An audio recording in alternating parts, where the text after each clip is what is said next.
evening. I'm Teresa Skubik, and this is Forum Daily for Friday, March 14th.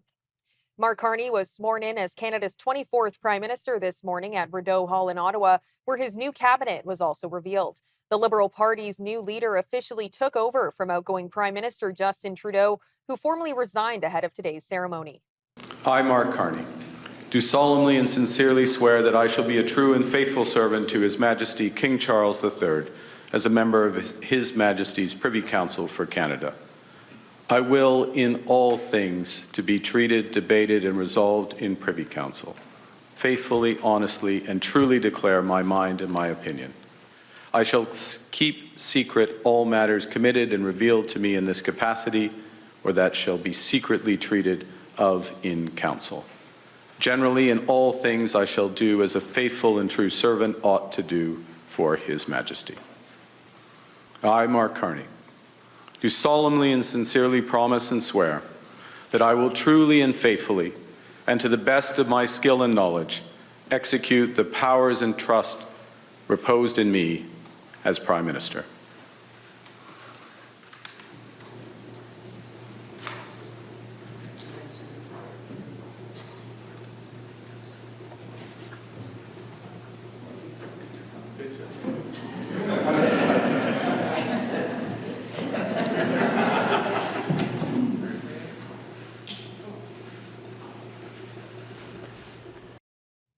Mr. Carney's first cabinet has 24 members, which is considerably smaller than Mr. Trudeau's 37-member team.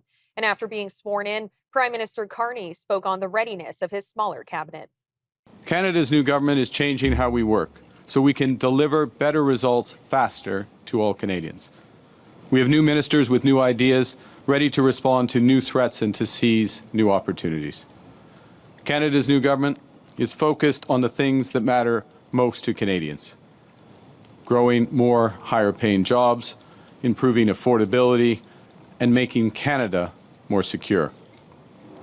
Canada's new government will be action-oriented, driven by a smaller but highly experienced team made to meet the moment we are in. Our leaner cabinet will focus on two priorities in particular. First, protecting Canadian workers and their families in the face of unjustified foreign trade actions.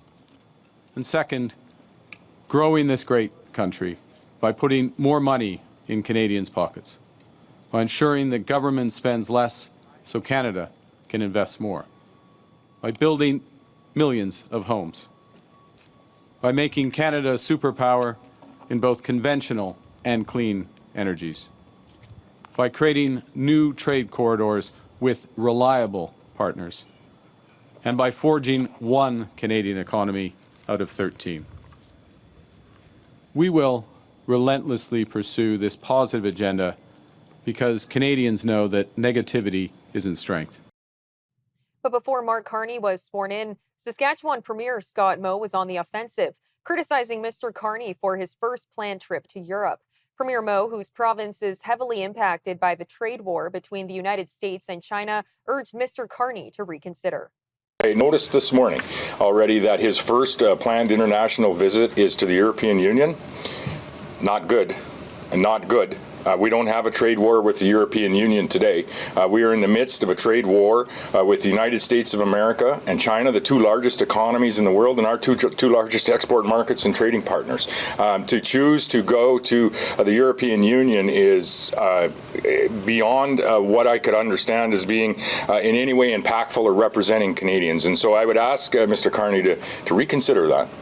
Engage immediately with the Chinese government, continue and engage and lay his plan out with respect to how he is going to engage with the United States of America. And I would suggest that plan should not include anything in the way of export tariffs, because that is very much one of the threats that has been identified by Saskatchewan industry as being one of the 5 tariff-related threats that are going to end jobs for a period of time in this country, and ultimately are not in any way finding our way towards that North American energy and food security goal that Saskatchewan really plays a part in.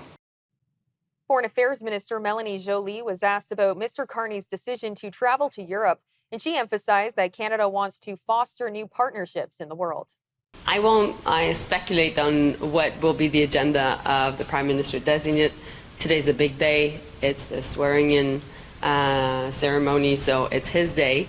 But what I can say to you when it comes to Europe and what I'm doing here with my colleagues is Canada wants to foster new partnerships in the world. We want to be closer to Europe. We want to be closer to Britain, to the UK, as we've been having, of course, the just our historic ties and the same head of state. But ultimately, we know that when it comes to the threats of coming out of the White House regarding tariffs, that we need to diversify our economy. Donald Trump's choice for U.S. ambassador to Canada says that Canada is a sovereign state. Former Michigan Congressman Pete Hoekstra was asked about Mr. Trump's repeated threats to make the country a U.S. state in his Senate nomination hearing. I experienced similar things when I went to the Netherlands. There was a lot of hostility or concern about some of the objectives of the first Trump administration, which were really about fairness, getting the Dutch to pay for NATO, all right? Working with the Dutch to confront Russia on Nord Stream, the pipeline. The Dutch are great with water. They have money, so they were helping build it and to finance it.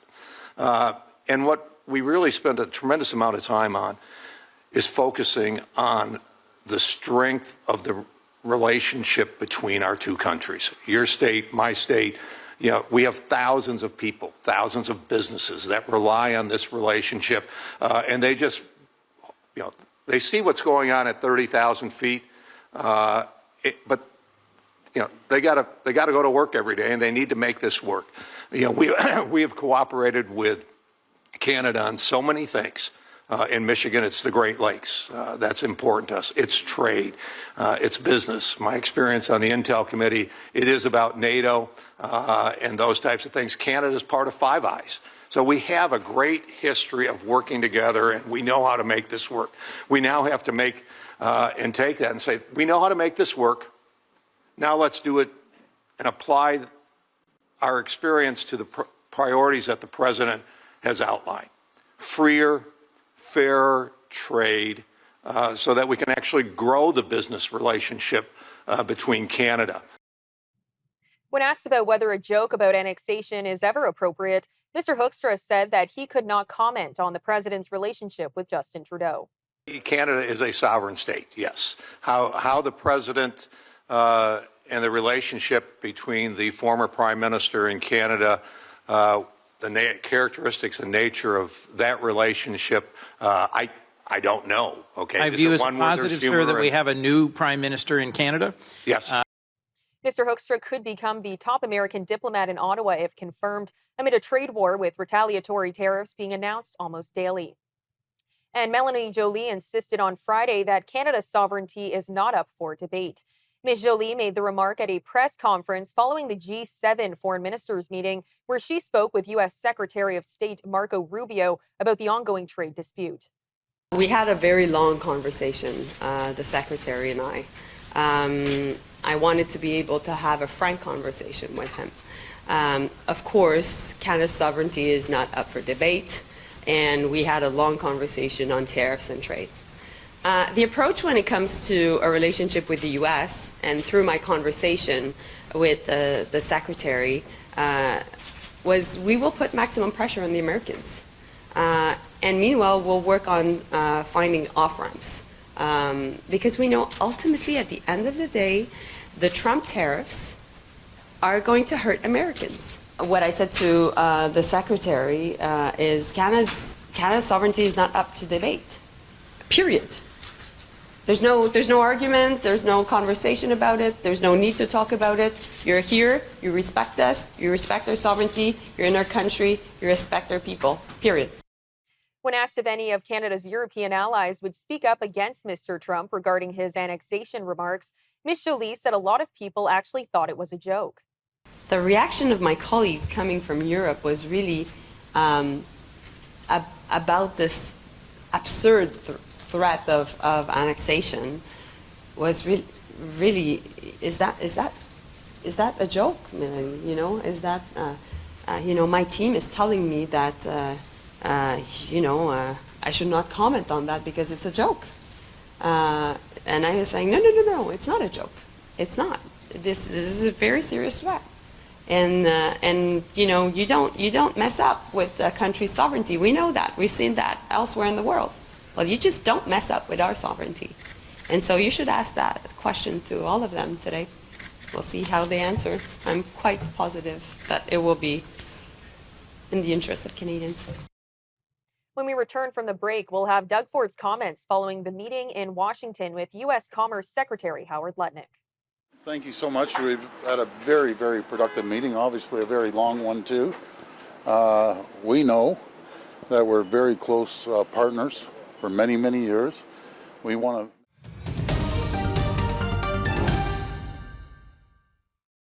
Ontario Premier Doug Ford said on Thursday that a meeting with U.S. Commerce Secretary Howard Lutnick has lowered the temperature on the ongoing trade war launched by U.S. President Donald Trump last month.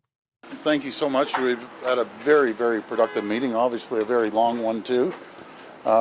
We know that we're very close partners for many, many years.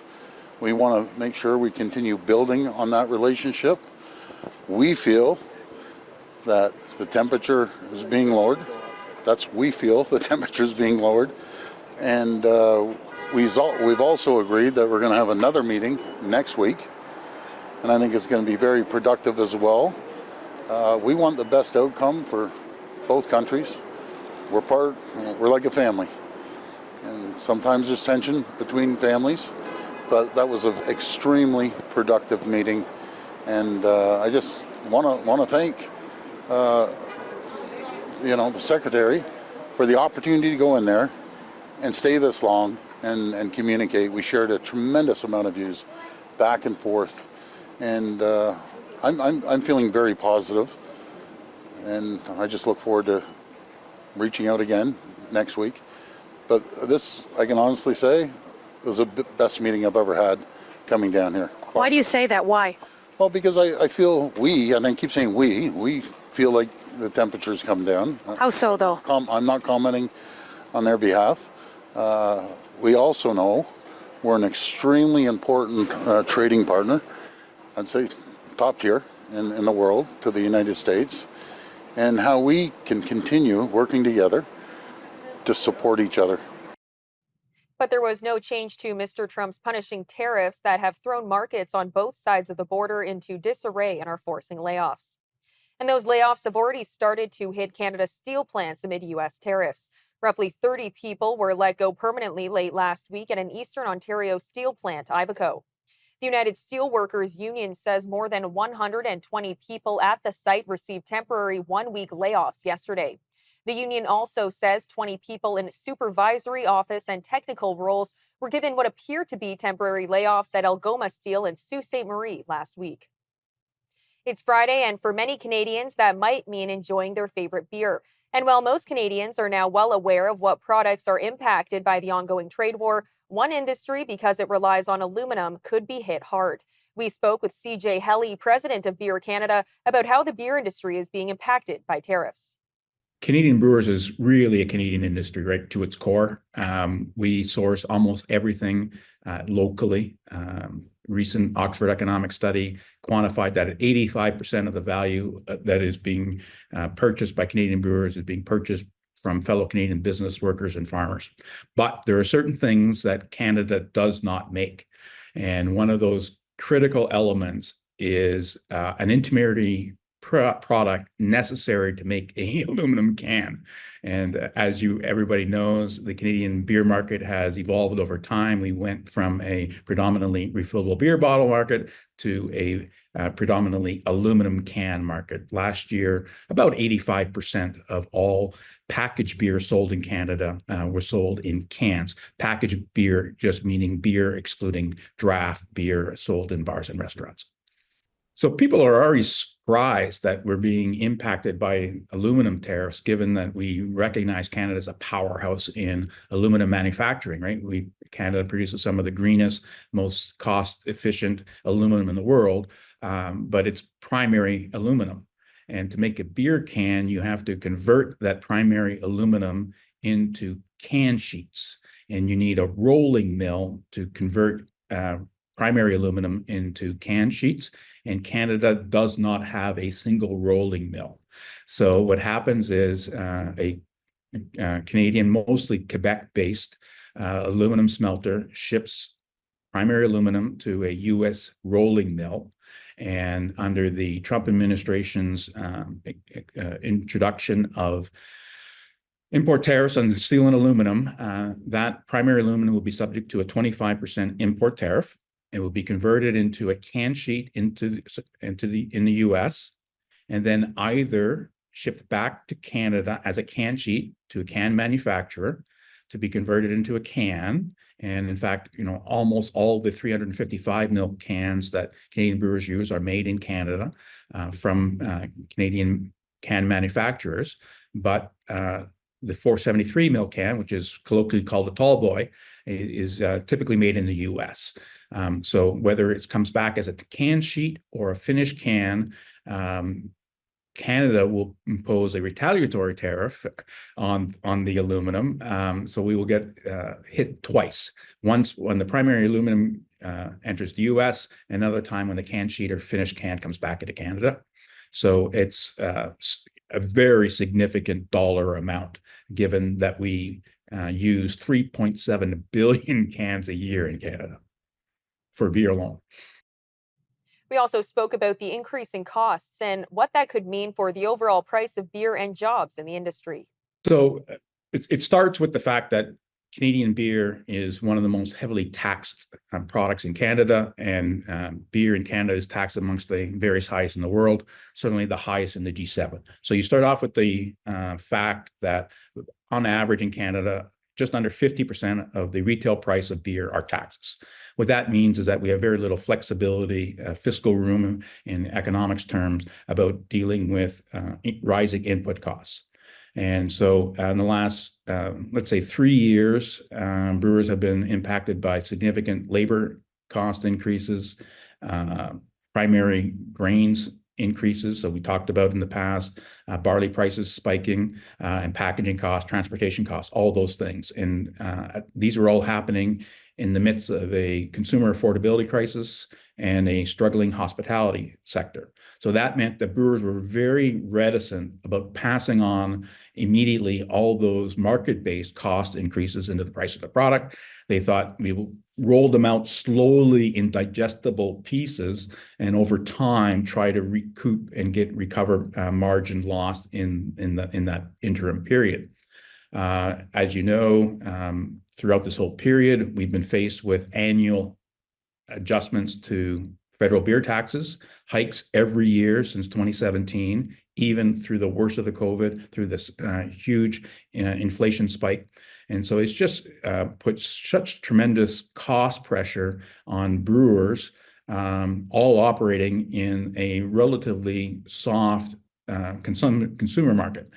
People are not going out as much because of a whole bunch of reasons, including just strains on the family budget, disposable income stagnating, all those things. And beer is a discretionary spend, and it's one of the things that people cut back on. They won't cut it out entirely, but instead of buying a 24 pack, they might buy an 18 pack or a 12 pack, and just cut around the corners a little bit. So it's been a very significant, challenging economic period, and the strain of that has really put pressure on brewers of every size. You have the most, perhaps, sympathy when it's a small local brewer who's invested their life savings in their business, and they're really struggling about their debt load. But a worker in a larger brewer who's laid off is as worthy of sympathy, and that's happening across the board, where people are really fearful of the future, because not only are we now in this aluminum tariff war, but what's next? And that uncertainty is driving a lot of both business decisions and also personal decisions about how much I need to pull back on my spending, right? Be very careful about my family's finances. And that is impacting the economy in general, and certainly the hospitality entertainment sector, which we are a part of. Canadian health associations are urging the federal and provincial governments to make sure that medicines, medical devices, and medical equipment aren't included in Canada's counter tariffs going into the trade war with the United States. Glenn Thibault of Diabetes Canada says that means paying attention to the raw materials that are used to make and package medical supplies. Mr. Thibault said that the organization is getting calls from people worried that the cost will rise for life-saving supplies such as medications, continuous glucose monitors, and insulin pumps. Health Minister Mark Holland thanked volunteers, advocates, and friends in a social media post which revealed that he won't be running in the coming federal election. Mr. Holland added that he feels deeply lucky to serve his community and that, quote, it's time to go home. The Toronto area MP was first elected in 2004 and served until 2011. He was then re-elected in 2015. Outgoing Immigration Minister Mark Miller is giving so-called lost Canadians a chance to receive Canadian citizenships. Lost Canadians is the term used for people born outside of the country to Canadian parents who were also born in another country. Mr. Miller says the department will offer discretionary citizenship grants while the government asks a court to extend its deadline to pass new legislation. Coming up next, I'll be sitting down with Shannon Joseph from Energy for a Secure Future to discuss alternative markets for Canada's energy sector. So, Japan has put out its, I think, 7th energy plan just recently for comment. And in it, they have a couple scenarios. One of the things that's important is that whereas, in their last plan, they expected energy.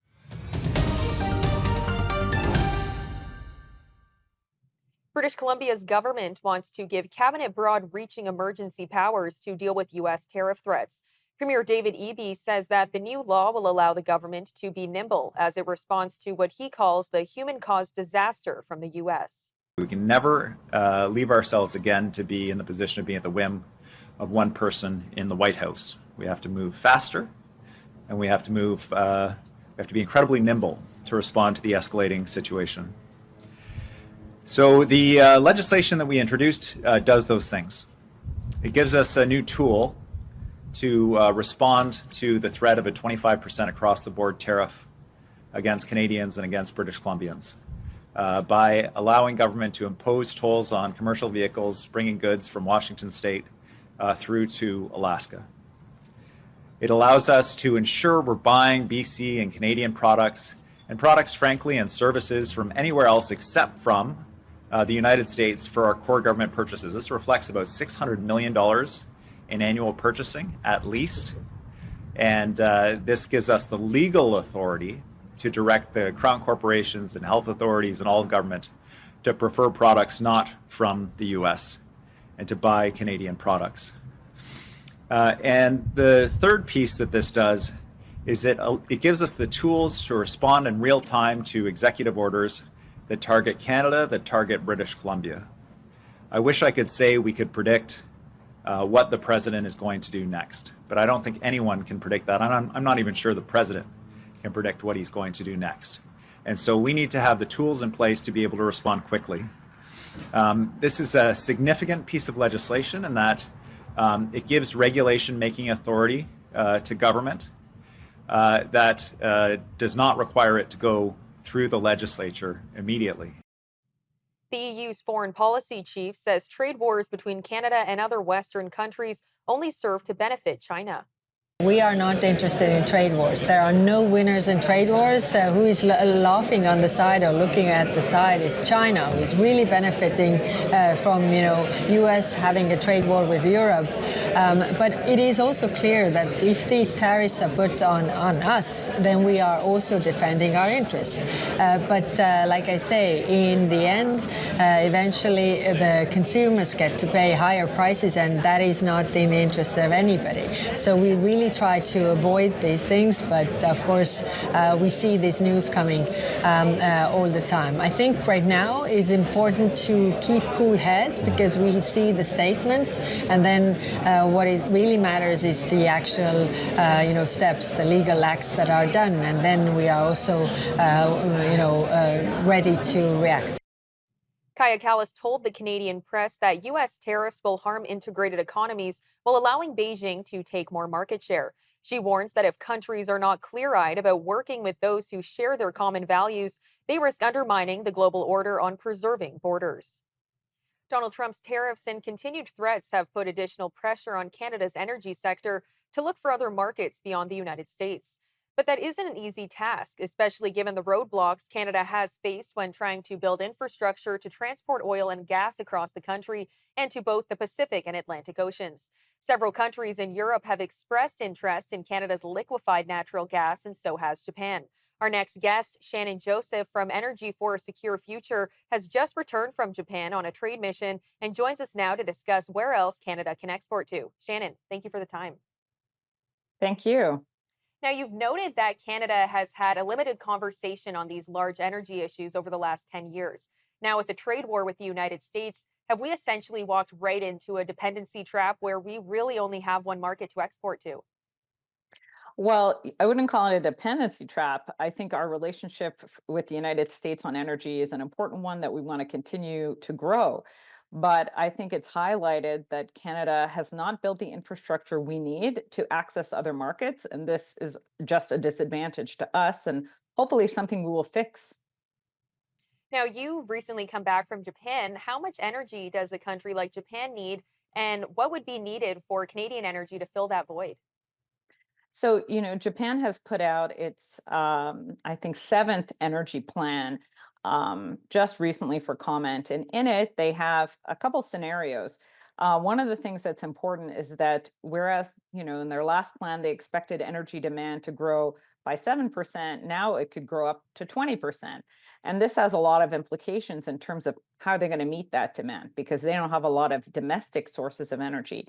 And so, today they import about 66 million tons of LNG from various countries. They could need up to 74 million tons.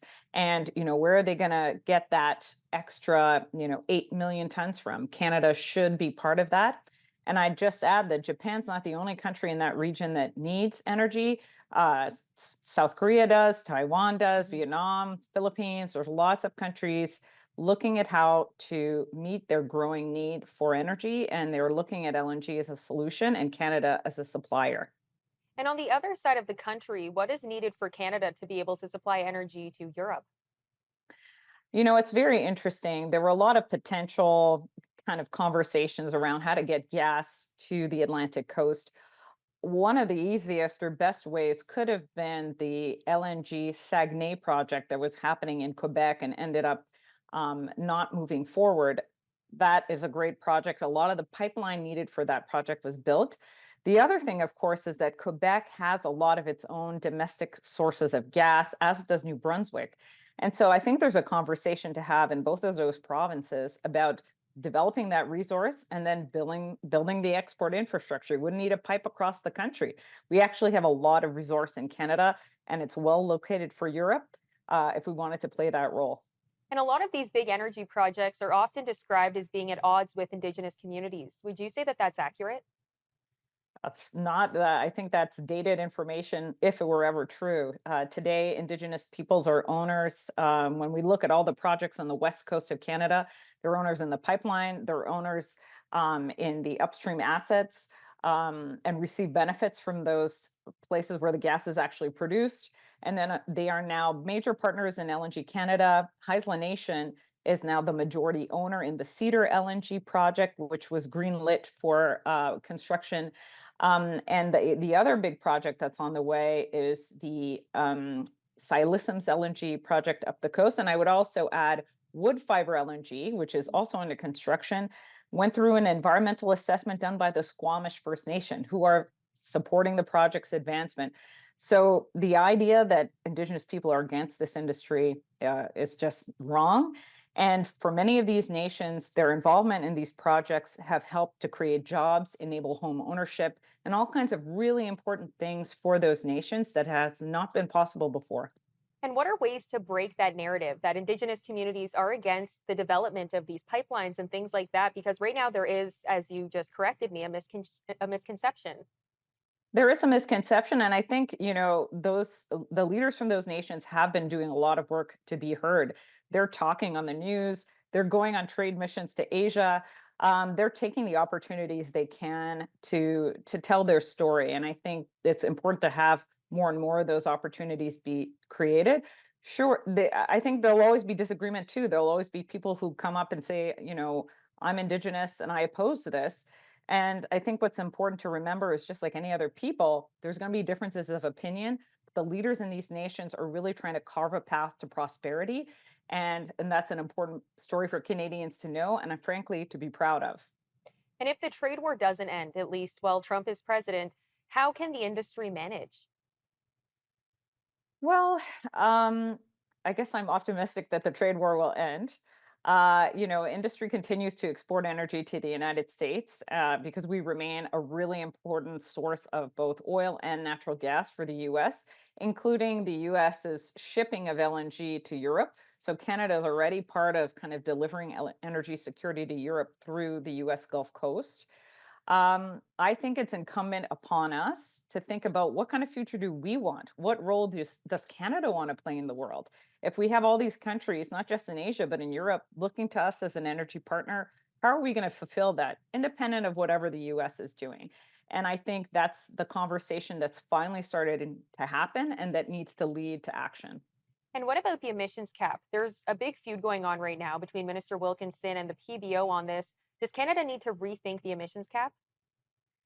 Absolutely. I think that, Canada is already at a competitive disadvantage when it comes to attracting investment to our energy sector vis-a-vis the United States, because we have many layers of policy that make our industry less competitive, including the escalating carbon tax that is on our industry and it's not on US industry.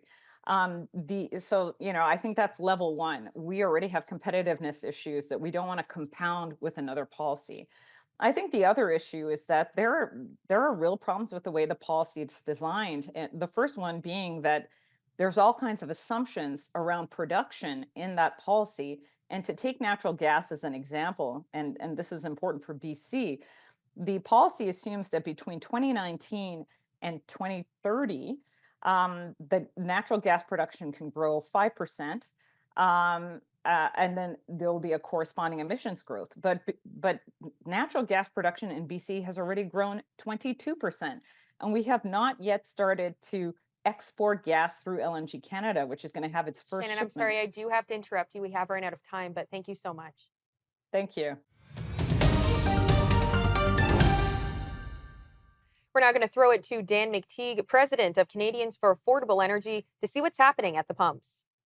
Teresa, what a week. We're approaching quickly the middle of March, the Ides of March. And that means that although energy prices tend to drop at this time of year before we start introducing summer blends of gasoline, that happens on the 15th of April, we do start to see prices move back up. But this week it's been pretty quiet. If nothing else, prices have dropped, whether you happen to be in Vancouver, where it's come down a couple pennies, or British Columbia, down into the 170, 165 range.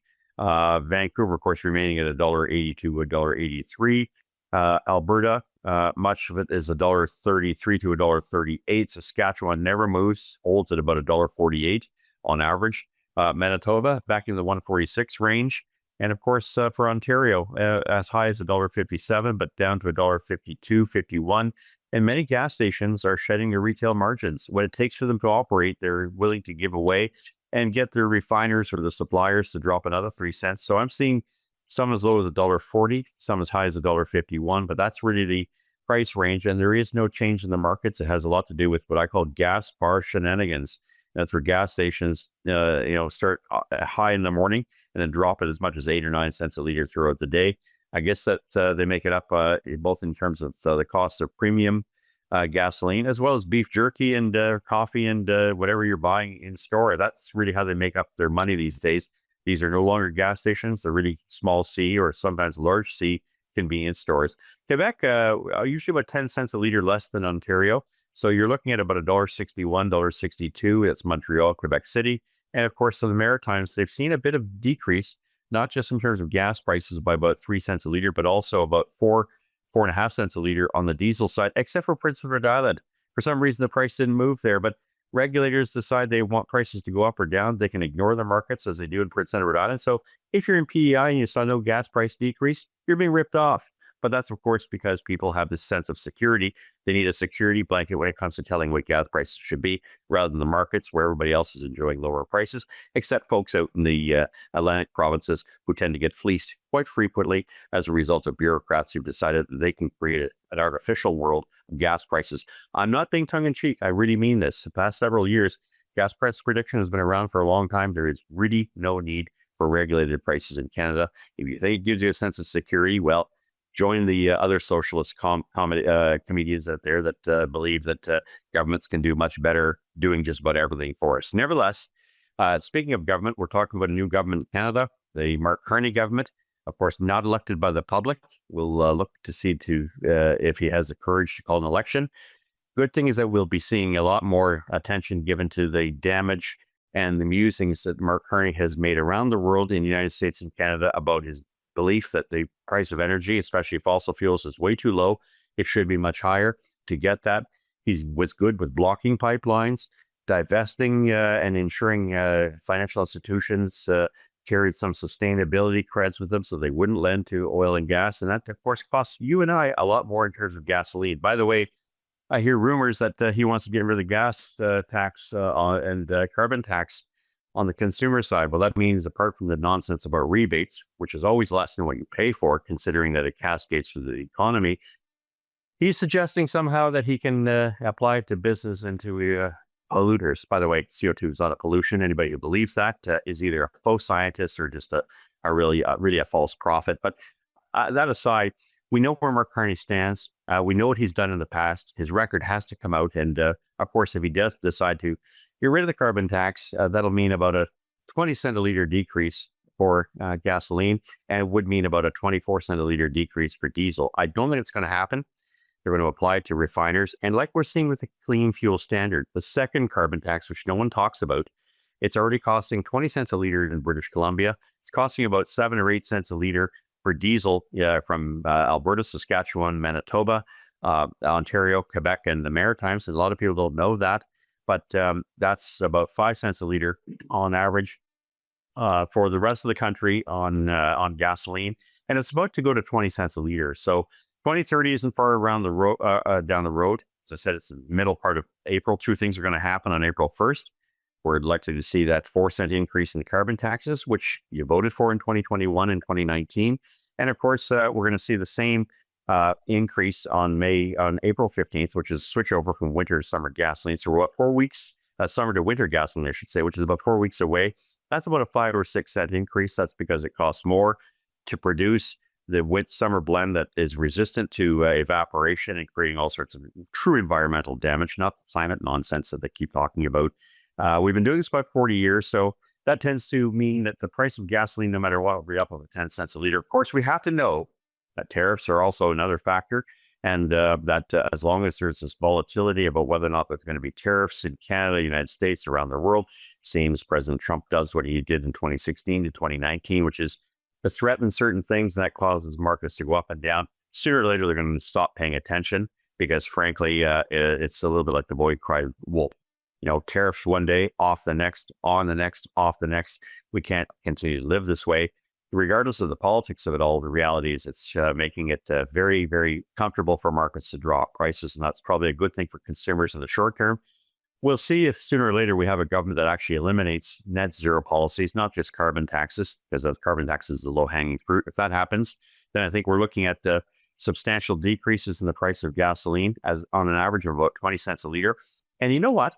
If, Teresa, if we didn't have a weak Canadian dollar, in other words, a dollar because we don't sell enough oil and gas to the rest of the world's not interested in investing in Canada, you'd save another 26 cents a liter. That's what 144 pennies to buy $1 in terms of our currency exchange does.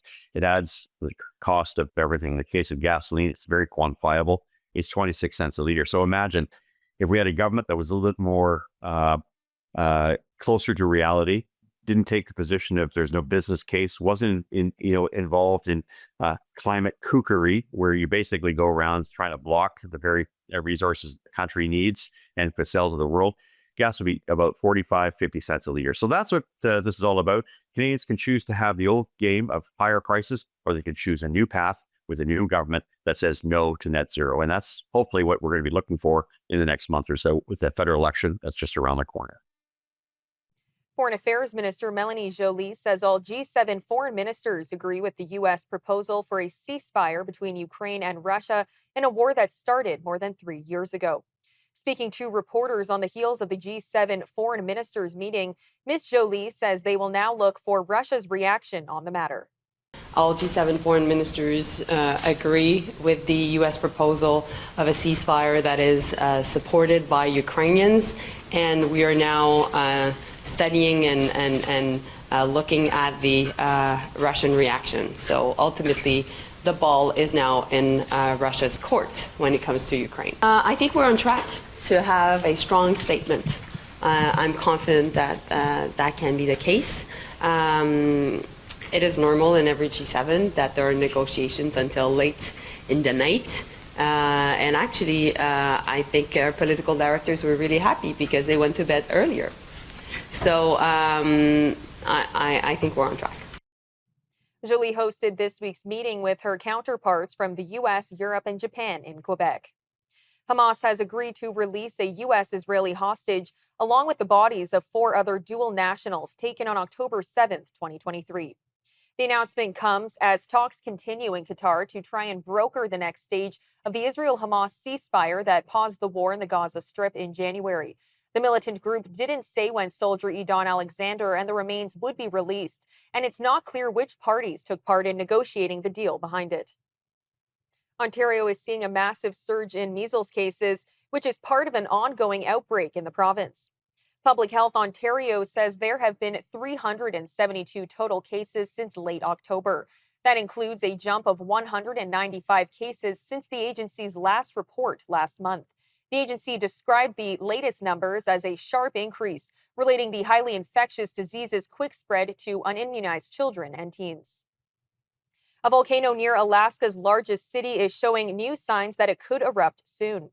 The Alaska Volcano Observatory says it has measured significantly elevated volcanic gas emissions lately from Mount Spur. Experts say that these signs indicate an eruption is likely in the weeks or months ahead, but it's not certain. Mount Spur is a 3,300-meter tall ice and snow-covered volcano about 130 kilometers northwest of Anchorage. Millions of people in South Asia are celebrating Holi, the Hindu festival of colors, by smearing each other with powder, dancing to festive music, and feasting on traditional sweets.